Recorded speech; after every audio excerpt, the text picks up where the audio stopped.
آج جس دور سے ہم گزر رہے ہیں، ایک طرف اگر کامل شیوخ کا ملنا ناممکن تو نہیں، مشکل ہو گیا ہے، دوسری طرف عوام کا معیار بھی عجیب و غریب ٹھہرا، اور قربان جائیں ان کے معیار پہ کہ وہ ایسے لوگوں سے ارادت کا رشتہ قائم کر بیٹھتے ہیں جسے مرشد کہنا تو بڑی دور کی بات ہے، وہ ایک اچھے اور مناسب انسان بھی نہیں ہوتے۔ تو میں آپ کو مبارکباد دینے کے بعد اپنے مضمون کی طرف بڑھوں گا، جو آج کی اس گفتگو کے لیے میرے دل اور دماغ میں چل رہا ہے۔ اسلام ایک کامل، اکمل اور مکمل ضابطۂ حیات ہے، اور انسانیت کے لیے رشد و ہدایت کا جو نظم ہمارے دین نے ہمیں دیا ہے، اور جو اسلوب تربیت عطا کیا ہے، اور جس طرح کے عقائد، نظریات، اعمال اور دیگر ہمارے نظریے اور ہماری عملی قوت کی بہتری کے لیے فراہم کیے ہیں، اس میں ہر جگہ پہ اعتدال کا حسن جھلکتا ہوا دکھائی دیتا ہے۔ کوئی بھی چیز جب اعتدال سے ہٹ جاتی ہے تو اپنی افادیت کھو دیتی ہے۔ دل کی دھڑکن اگر تیز ہو جائے یا اس کی رفتار سست ہو جائے تو دونوں صورتیں بیماری کی ہیں۔ نظم بدن تبھی قائم رہتا ہے جب دل متوازن ہو، باقی اعضائے بدنیاں اور باقی جسم کی جو ضروریات ہیں ساری چیزیں متوازی اور متوازن چل رہی ہوں تو پھر اس کو صحت کہا جاتا ہے۔ لیکن کوئی چیز مطلوبہ ضرورت سے کم ہو تو اسے بھی بیماری کہا جاتا ہے۔ مطلوبہ ضرورت سے زیادہ ہو جانا بھی مناسب نہیں ہوتا۔ ہماری بدنی زندگی سے لے کر کے روحانی زندگی تک، ہمارے نظریات سے لے کر ہمارے اعمال تک، ہمارے طرز معاشرت سے لے کر انداز حیات تک، ہر جگہ توازن کا حسن برقرار رہے تو زندگی اور ہمارا سب کچھ خوبصورت دکھائی دیتا ہے۔ توازن ختم نہیں ہوا تو نظم خراب نہیں ہوا۔ تو آئیے، ہمیں ہمارے دین نے تمام امور حیات میں توازن کا درس دیا ہے۔ یہود اور نصارہ نے افراط و تفریط کی راہوں کو اختیار کر کے تباہی اور بربادی کا راستہ اختیار کر لیا۔ یہود نے کہا کہ ہم 40 دن تک اپنے بڑوں کے کیے ہوئے جرم کی وجہ سے، جو انہوں نے بچھڑے کو پوجا، جہنم کی آگ میں جائیں گے۔ لن تمسنا النار الا ایاما معدودہ، انہوں نے کہا کہ 40 دن ہمیں آگ میں جانا ہوگا، اور وہ آگ میں جانے کا سبب ہمارے بزرگوں کے کیے ہوئے گناہوں کی پاداش ہے، جو انہوں نے 40 دن تک، جب حضرت موسیٰ علیہ السلام کوہ طور پہ گئے اور انہوں نے بچھڑے کی پوجا کی، تو جرم انہوں نے کیا تو سزا اس کی ہم بھی کاٹنا ہوگی، ہمیں بھی اس کی سزا بھگتنا پڑے گی۔ یہ یہود کا نظریہ ٹھہرا۔ اب عیسائیوں نے کیا کہا؟ انہوں نے کہا کہ ہمارے نبی حضرت عیسیٰ علیہ السلام بغیر کسی جرم اور بغیر کسی گناہ کے پھانسی چڑھا دیے گئے، صلیب پہ لٹکا دیے گئے۔ یہ ان کا نظریہ ہے، ان کا خیال ہے۔ قرآن مجید نے اس کی نفی کی ہے۔ یہود اور عیسائی آپس میں مخالف رہے ہیں شروع سے، اور یہود نے حضرت عیسیٰ علیہ السلام کو قتل کرنے کی سازش کی، اور ایک شخص جہاں حضرت عیسیٰ علیہ السلام رہائش پذیر تھے وہاں داخل کیا، اور کافی دیر انتظار کرنے کے بعد خود جب دیواریں پھلانگ کے وہاں پہنچے تو وہاں ایک ہی شخص کو پایا اور اسے سولی چڑھا دیا، اور اپنے زعم کے مطابق یہ سمجھا کہ ہم نے حضرت عیسیٰ علیہ السلام کو سولی چڑھا دیا، لیکن اس سوال کا جواب ان سے آج تک بن نہیں پایا۔ یہ معمہ ہے ان کے لیے جو کبھی حل نہیں ہوا کہ اگر ہم نے صلیب پہ چڑھایا حضرت عیسیٰ علیہ السلام کو تو جو شخص ہم نے خود ان کے مکان میں اتارا تھا وہ کدھر گیا، اور اگر ہم نے اسے سولی پہ چڑھا دیا ہے تو پھر حضرت عیسیٰ علیہ السلام کدھر گئے۔ تو یہ حضرت عیسیٰ علیہ السلام کی عظمت اور رفت کو بیان کرتے ہوئے اس معاملے کو قرآن نے بیان کیا۔ ما قتلوہ وما صلبوہ وما قتلوہ، ان کو قتل بھی نہیں کیا گیا اور ان کو سولی بھی نہیں چڑھایا گیا، بلکہ اللہ تعالیٰ نے ان کو آسمان پہ اٹھا لیا۔ لیکن ان کا خیال یہ ہے کہ یہودی قاتل ہیں ہمارے پیغمبر کے، اور حضرت عیسیٰ نے کوئی جرم نہیں کیا تھا، اور یہ ان کے در پہ آزاد ہوئے اور ان کو نہ صرف شہید کیا بلکہ مصلوب بھی کیا۔ بغیر کسی جرم کے وہ سولی چڑھ گئے تو قیامت تک ہمارے آنے والے گناہوں کا کفارہ بن گئے۔ تو عیسائیوں کے ہاں ایک بنیادی عقیدہ کفارہ، اس کی نشأت ہونے لگی، اور پھر وہ ان کے عقائد کا، نظریات کا حصہ بن گیا، اور اب وہ کہتے ہیں ہم جو مرضی کرتے رہیں، ہمیں کوئی سزا نہیں ہوگی، اس لیے کہ ہمارے نبی، ہمارے پیغمبر ہمارے گناہوں کی سزا کاٹ چکے ہیں، بغیر کسی جرم کے سولی چڑھ گئے، مصلوب ہو گئے، تو وہ ہمارے گناہوں کی سزا ہے جو ہمارے پیغمبر نے کاٹ لی۔ تو یہودیوں کا نظریہ یہ کہ جو ہمارے بڑوں نے جرم کیے اس کی سزا ہم کاٹیں گے، اور ان کا نظریہ یہ کہ جو ہم جرم کر رہے ہیں، کرنے جا رہے ہیں، ہمارے بعد میں آنے والے کریں گے، ان کی سزا ہمارے پیغمبر پہلے کاٹ چکے ہیں۔ یہ دونوں نظریات افراط و تفریط پر مشتمل ہیں اور گناہ پر دلیر کرنے کا ذریعہ ہیں۔ جب سزا ہر صورت میں ہونی ہے تو پھر بھی مجرم گناہ پہ دلیر ہوتا ہے۔ جس کو سزائے موت کا حکم ہو جائے اس کو خصوصی نگہداشت میں رکھا جاتا ہے، یا جو اشتہاری قرار پا جائے اور جب کہیں ملے تو اس کو گولی ہی ماری جانی ہے، تو وہ بھی گناہ پر دلیر ہو جاتا ہے کہ جب میری سزا یہی ہے۔ بنی اسرائیل کا وہ شخص جس نے 99 قتل کیے تھے، اور ایک خام صوفی نے کہا کہ تیری تو توبہ نہیں ہو سکتی، تو اس نے کہا کہ جب میری بخشش ہی نہیں ہے تو پھر 99 کیا اور 100 کیا، اس کی گردن بھی کاٹ دی۔ تو جب انسان مایوس ہو جاتا ہے تو گناہ پہ دلیر ہو جاتا ہے، اور دوسری صورت جب اسے یہ ہے کہ میرا کچھ نہیں بگاڑ سکتا، اور میں عدالتیں خرید سکتا ہوں، کچہریاں خرید سکتا ہوں، میری گرفت نہیں ہو سکتی، میں اتنا مؤثر اور اتنا بااثر ہوں، تو پھر بھی وہ گناہ پہ دلیر ہو جاتا ہے۔ تو درمیان کا راستہ یہ ہے کہ گرفت کا خوف بھی رہے اور چھٹکارے کی امید بھی رہے۔ تو یہود اور نصارہ کا نظریہ افراط و تفریط پہ مشتمل ہے۔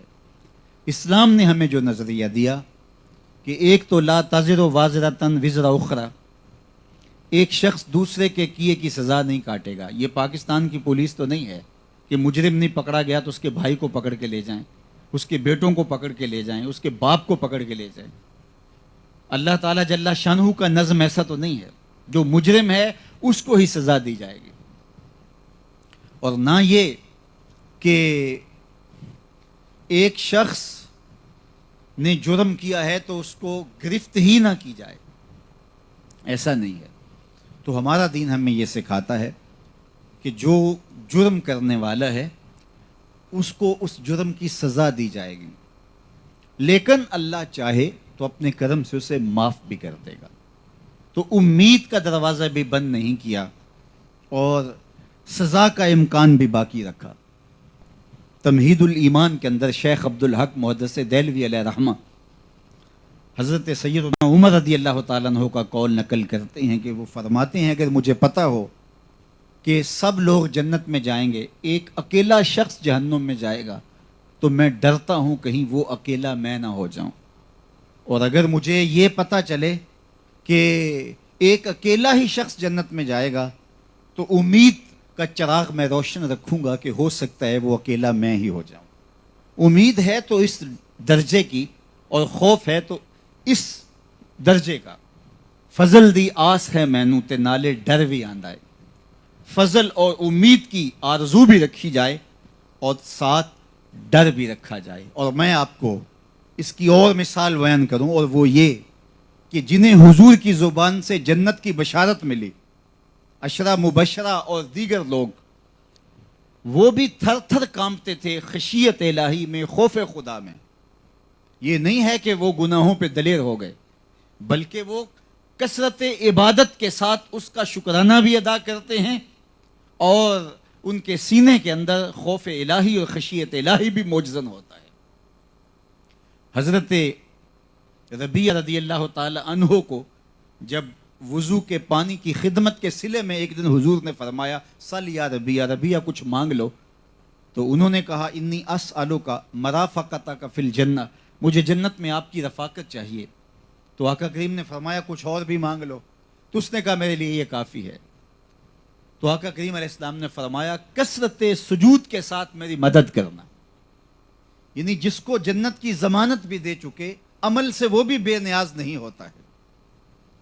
تو وہ کون سا پیر ہے جو مرید کو یہ سبق دے رہا ہے کہ اگر تو میرے ساتھ نسبت قائم کر لیتا ہے تو پھر کوئی فائدہ نہیں ہے تجھے کسی عمل کرنے کا، جب ہم جو بیٹھے ہیں تو کافی ہے، ہمارے ساتھ تیرا ارادت کا رشتہ جو قائم ہو گیا. تو یہ حد سے تجاوز کی بات ہے.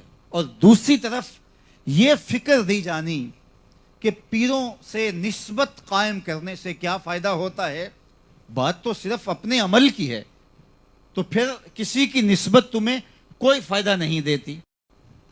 تو یہاں مجھے اچھی طرح یاد ہے ایک دفعہ لاہور میں ایک ایسی تقریب میں مجھے جانا پڑا جہاں ایک ایسی فکر کا حامل شخص بھی موجود تھا جو اس طرح کے نظریات کا حامل تھا. اس ایک بچے نے حفظ قرآن کیا، تو اس کے ننہال ہمارے گجرانوالا کے تھے اور ددیال وہاں کے تھے. تو اس طرح سے وہ مجھے اس تقریب میں مدعو کرنا چاہتے تھے. وہاں پہنچے تو ایسا منظرنامہ تھا. تو میرے سے قبل صاحب نام میں آپ کو بتاتا نہیں، مزاج بھی نہیں، لیکن اگر بتاؤں تو آپ میں سے ایک شخص بھی اس نام سے نا آشنا نہیں ہوگا. تو انہوں نے کہا میاں صاحب عمل کر لو عمل، چونکہ نبی تو سکی بیٹی کو بھی نہیں بخشوا سکتے. اور کہا فاطمہ تم عمل کر لو، کل قیامت کے دن یہ نہ کہنا کہ میں پیغمبر کی صاحبزادی ہوں، پیغمبر کی بیٹی ہوں. لہٰذا جب پیغمبر کی بیٹی کو یہ کہا کہ فاطمہ کل یہ نسبت لے کر نہ آنا کہ میں پیغمبر زادی ہوں، بلکہ عمل کرو، تو جب پیغمبر زادی کے لیے یہ لفظ استعمال کیا گیا تو پھر میں اور آپ کون ہوتے ہیں؟ تو ایک صاحب میری جانب دیکھنے لگے، تو میں نے کہا کہ میں اس کے بعد گفتگو کرنے والا ہوں، تو میں ضرور اس پر کچھ جو میری معلومات ہیں عرض کروں گا.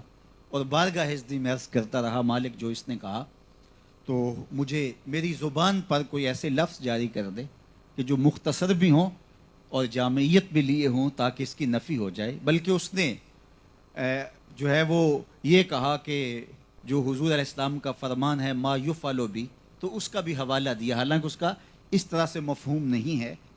جو دوسروں کو بشارت جنت کی دے رہے ہیں تو وہ یہ کس طرح کہہ سکتے ہیں اس مفہوم کے اندر. تو خیر میں جب گفتگو کا آغاز کیا تو میں نے کہا ابھی آپ نے سنا کہ لوگوں عمل کر لو، نبی تو بیٹی کی بخشش بھی نہیں کروا سکتے. تو میں نے کہا صاحب تم نے اس کی بات کی جو سکی بیٹی کی بخشش بھی نہیں کروا سکتا. ہم اس کے کلمے پڑھتے ہیں جس نے کہا فاطمہ تو جنتی عورتوں کی سردار ہے. تم اس کی کہانی چھیڑے بیٹھے ہو کہ جس کے قبضہ اختیار میں کچھ نہیں ہے، اور ہم اس کے قصیدے پڑھتے ہیں جس کی انگلی اٹھے چاند کے ٹکڑے ہو جائیں. او سڑیاں کھجوراں اگا جان دائے، او پتھراں نو کلمے پڑھا جان دائے. قطرے کو سمندر ذرے کو ستارہ کرتے ہیں، کونین کو خم آ جاتا ہے جب زلف سوارا کرتے ہیں. تم اس کی بات کرتے ہو جو بیٹی کی بھی بخشش نہ کروا سکے، اور ہم اس کے قصیدے پڑھتے ہیں جو کہے ابو بکر فی الجنہ، عمر فی الجنہ، عثمان فی الجنہ، علی فی الجنہ، طلحہ فی الجنہ، زبیر فی الجنہ. جدھر نظر اٹھتی جائے جنتیں بٹھتی چلی جائیں. ہم تو اس پیغمبر کے قصیدے پڑھنے والے ہیں، ہم تو اس کے ماننے والے. تو افراط اور تفریط کا برا ہو یہ انسان کے نظریات کے اندر ایسی خرابی پیدا کر دیتا ہے کہ پھر انسان جو ہے وہ کسی کام کا نہیں رہتا. تو یہود اور نصارہ کے اندر افراط و تفریط ہے. اسلام نے ہمیں درمیان کا اعتدال کا راستہ دیا. اس لیے ہمیں اعتدال کے راستے کو اختیار کرنے کے لیے دعا مانگنے کی تلقین کی گئی ہے. اہدنا الصراط المستقیم. اے اللہ ہمیں مستقیم راستہ نصیب کرنا، سیدھی راہ پہ گامزن کرنا. اور آگے افراط و تفریط کے دونوں راستوں سے اپنے آپ کو بچانے کے لیے ساتھ ہی تلقین کی گئی. صراط الذین انعمت علیہم غیر المغضوب علیہم ولا الضالین. کہا گیا ان کا راستہ جن پر تیرا انعام ہوا، یہ ہیں وہ لوگ. اچھا، انعام تو دنیا داروں پہ بھی ہوا جنہوں مال و دولت دیا گیا. کہا کہ انعام بھی ہوا ہو اور تیرا غضب بھی نہ ہوا ہو. دنیا دار فرعون، نمرود، حامان کے اوپر دنیاوی اعتبار سے تو انعامات کی بارش ہو گئی، لیکن غضب بھی ہوا. کہا انعام بھی ہوا ہو لیکن غضب اور قہر بھی نازل نہ ہوا.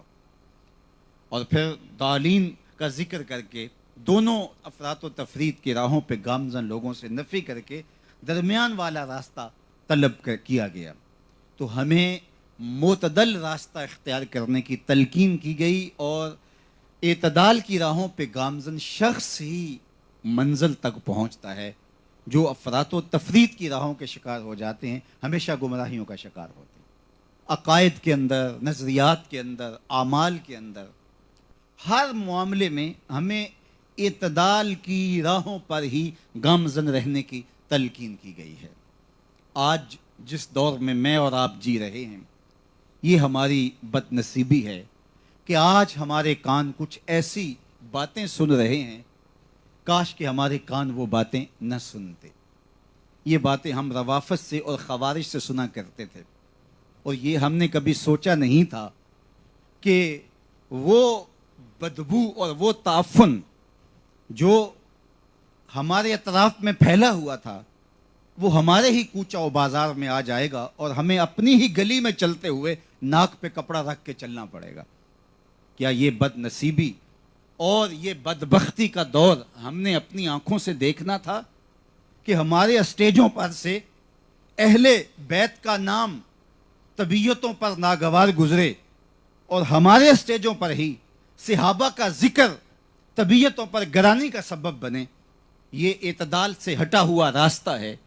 ہمارے لیے صحابہ، اہل بیت رسول ہمارے جگر کی ٹھنڈک، ہمارے دل کا قرار اور ہماری روح کی تسکین اور ہمارا قرار باطل ہے.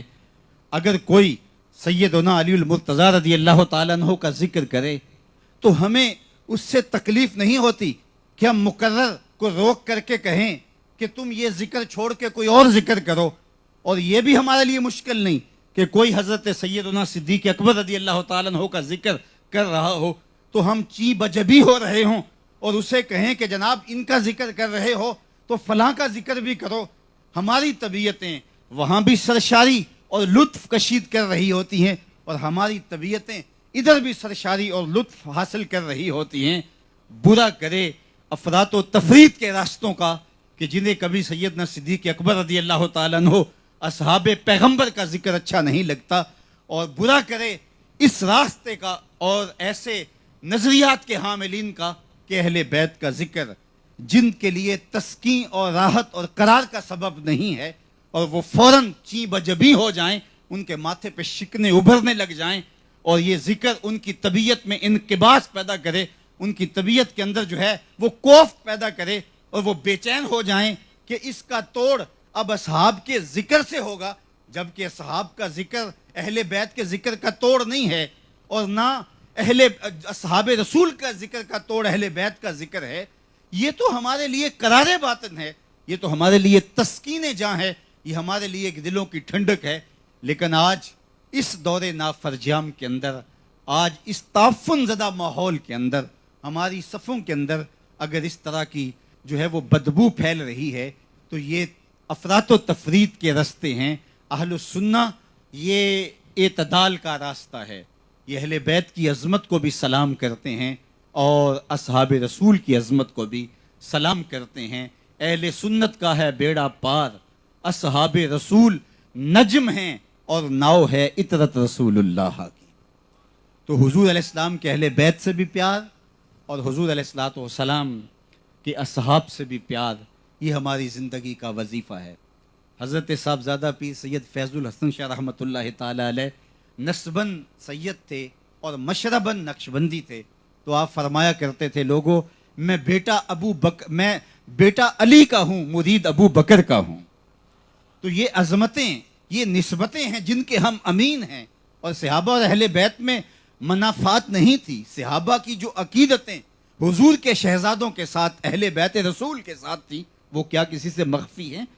تو یہ کیا جو ہے وہ کاروبار کیا جا رہا ہے، کیا دکانداریاں سجائی جا رہی ہیں، اور ان کو آپس کے اندر مقابل کھڑا کیا جا رہا ہے۔ اقبال نے آج سے 1 صدی قبل کہا تھا، تو کہ نہ شناسی خفیرہ از جلی ہوشیار باش، اے گرفتار ابو بکر و علی ہوشیار باش۔ کہا تو خفی اور جلی کو نہیں جانتا، نادیدہ ہاتھوں کے کی کارستانیوں کو نہیں جانتا، جو پیچھے سے ڈور ہلا رہے ہوتے ہیں، تو نہیں سمجھتا کہ ان کے مقاصد کیا ہے۔ تو کہ نشناسی خفیرہ از جلی ہوشیار باش، اے گرفتار ابو بکر و علی ہوشیار باش۔ یہ تجھے تقسیم کرنے کا عمل ہے، جبکہ ابو بکر و عمر اور عثمان و علی اور باقی اصحاب رسول اور اہل بیت رسول، ان کی منافات نہیں تھی۔ قرآن نے رحماء بینہم کہا، آپس میں ان کا تو محبت کا اور ان کا آپس میں الفت کا رشتہ تھا، اور ایک دوسرے کے لیے جو ان کے جذبات تھے وہ دیتنی تھے، لیکن افراط و تفریط کی راہوں نے جو ہے ان کو خانوں میں تقسیم کر دیا۔ اور آج آپ دیکھتے ہیں کہ آج کچھ لوگ ادھر لڑک گئے اور کچھ لوگ ادھر لڑک گئے اور امت تقسیم ہو گئی۔ مجھے بتائیے اس صورتحال میں گنبد خضرا میں رسول رحمت کے دل پہ کیا بیت رہی ہوگی؟ میں آپ کو یہ بات کہوں، اور بار بار میں اپنے دوستوں کو کہتا ہوں کہ زندگی بھر حضور کی امت کو توڑنے کی بدکاری نہ کرنا، حضور کی امت کو تقسیم کرنے کی بدکاری نہ کرنا، اپنے سطحی مفادات کے لیے، اپنے ذاتی مفادات کے لیے کسی سے پرخاش ہے تو اس سے لوگوں کو دور کرنے کے لیے امت کی تقسیم کے عمل کی بدکاری کی جائے، اس سے بڑی بدبختی کیا ہو سکتی ہے؟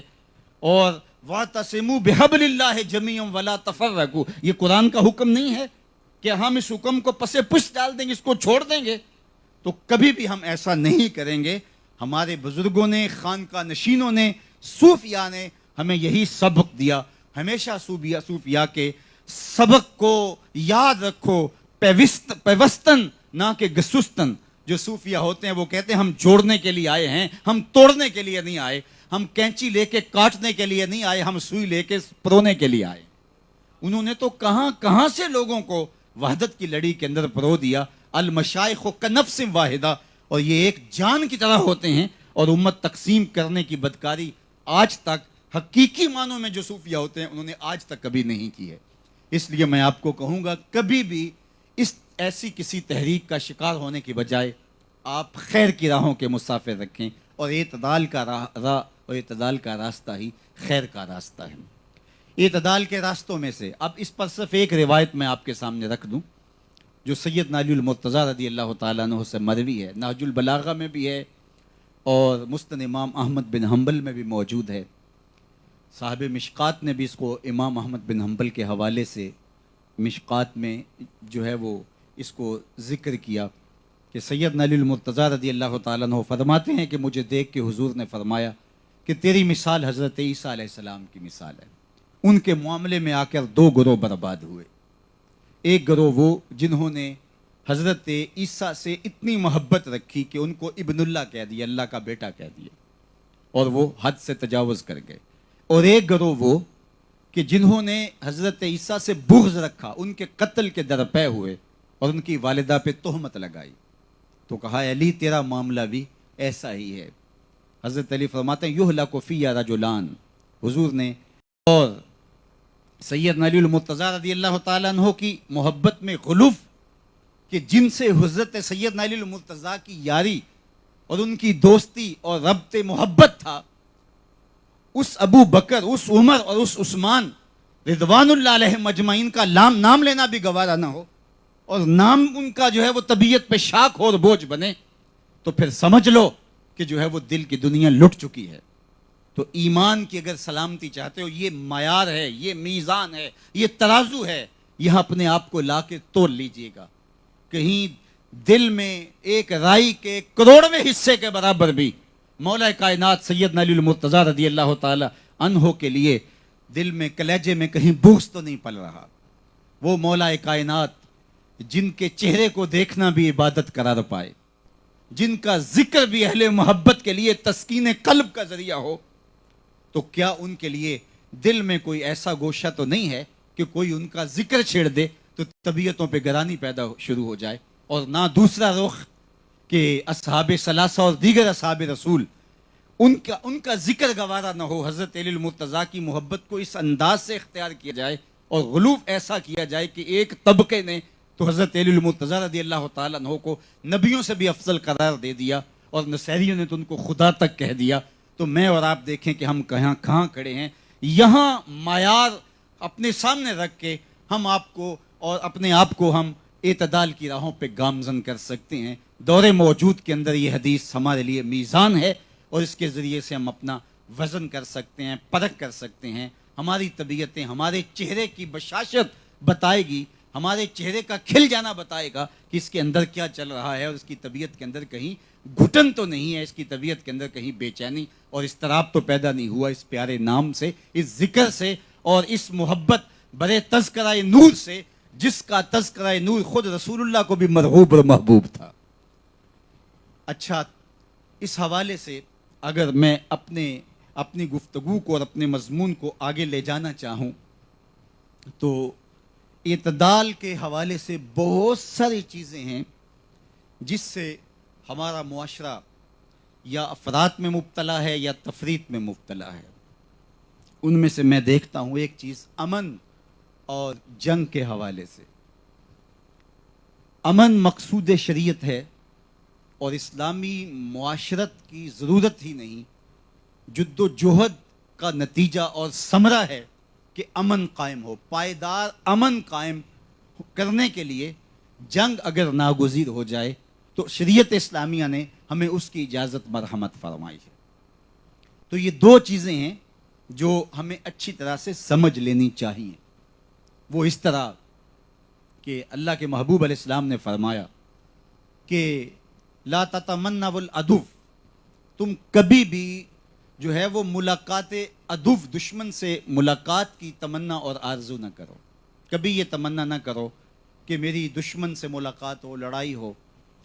جنگ سے اپنے آپ کو جتنا بچانا ممکن ہو اس قدر اپنے آپ کو بچانا چاہیے.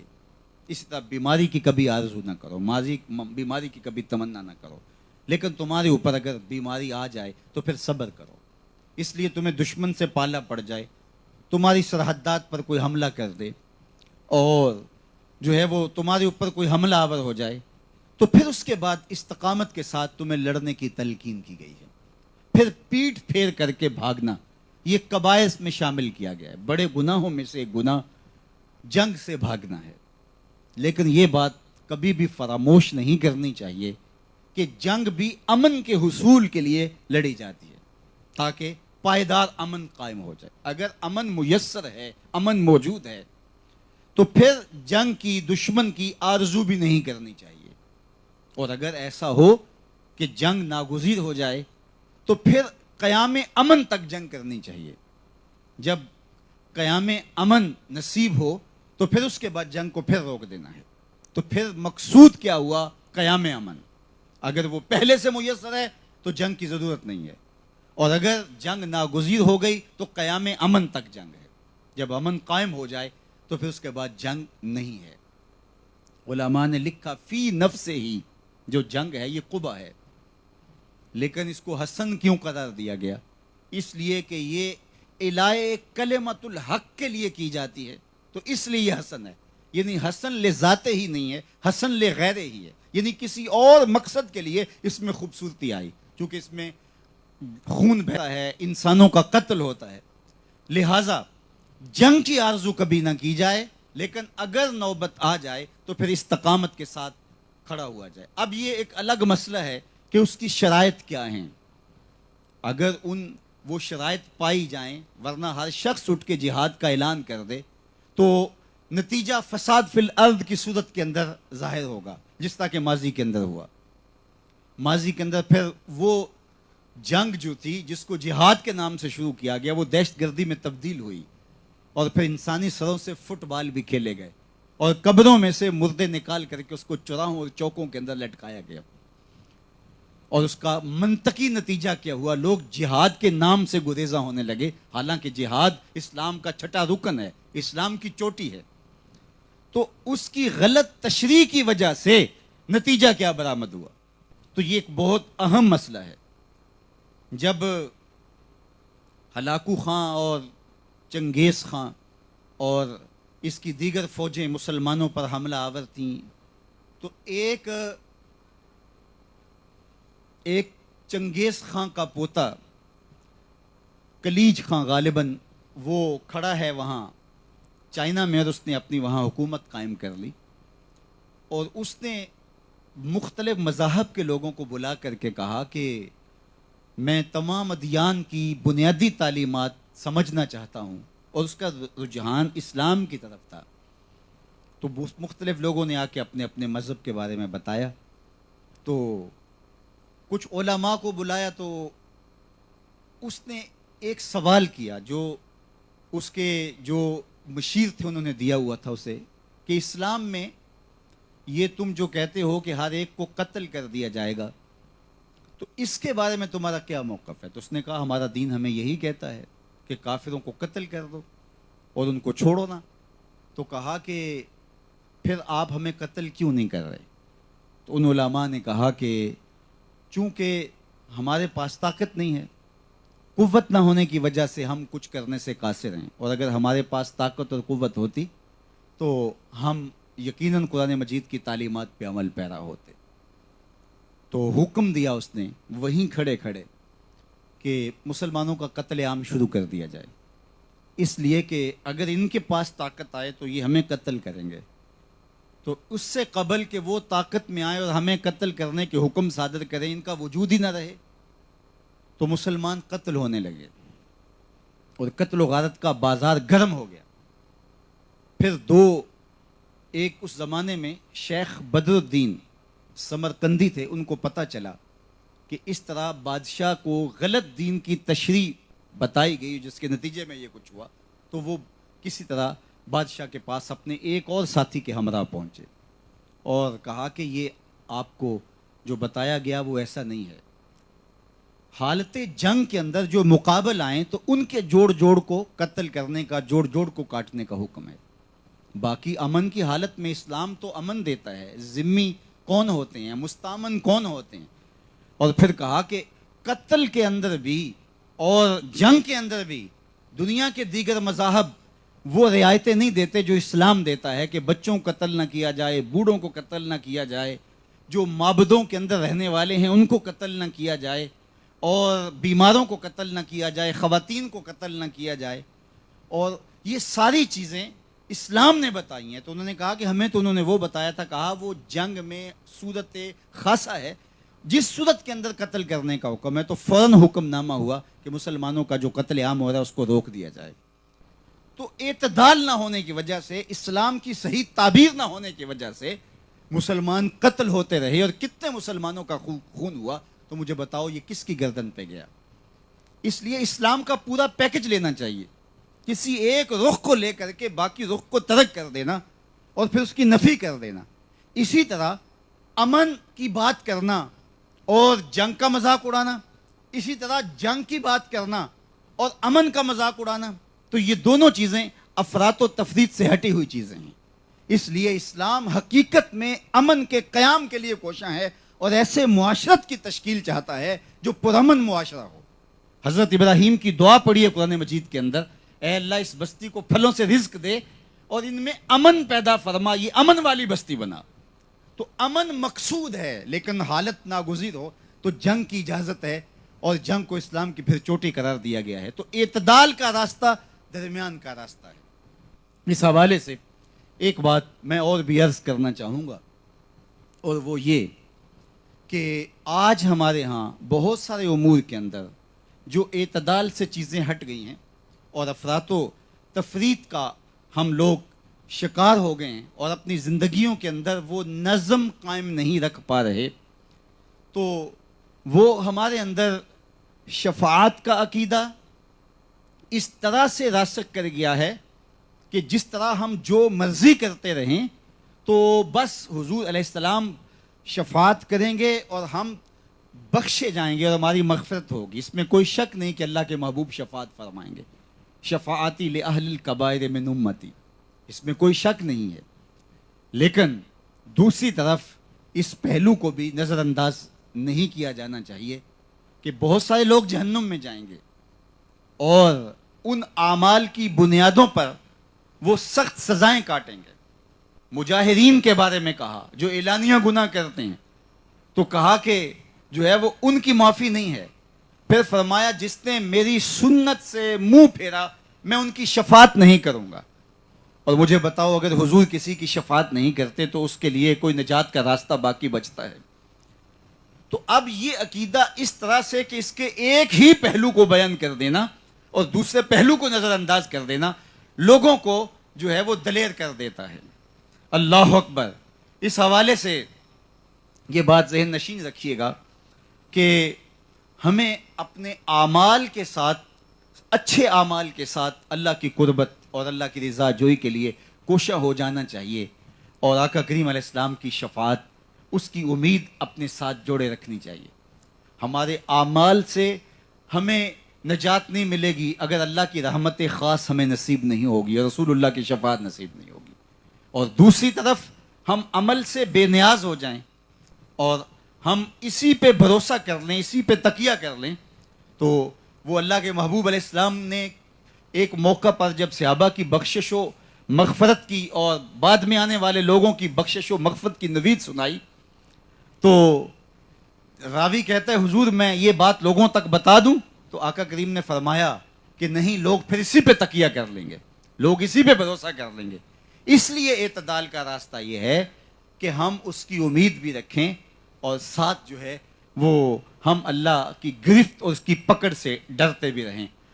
اور یہ بات بھی اس کے ساتھ جڑی ہوئی ہے جو میں آپ کے سامنے رکھنا چاہتا ہوں، اور وہ یہ کہ جن لوگوں کو اللہ اپنی رحمت سے معاف بھی کر دے گا اور کرم نوازیاں اس کی ہوں گی، لیکن کیا جنہوں نے ساری زندگیاں اور سارے شب و روز اللہ اور اس کے رسول کی رضا کے لیے گزارے ہوں گے، اور وہ لوگ جنہوں نے ساری زندگی بدی اور گناہوں میں گزارے ہوں گے، تو کیا کل قیامت کے دن ان کو اللہ تعالیٰ کی رحمت سے جو ہے وہ بخشش و مغفرت بھی کر دی جائے گی؟ تو کیا پھر وہ بھی دونوں ایک جگہ پہ ہوں گے؟ آفا نجعل المسلمین کالمجرمین. اللہ قرآن مجید میں ارشاد فرماتا ہے کیا مجرمین اور مسلمین دونوں ایک طرح کے ہوں گے؟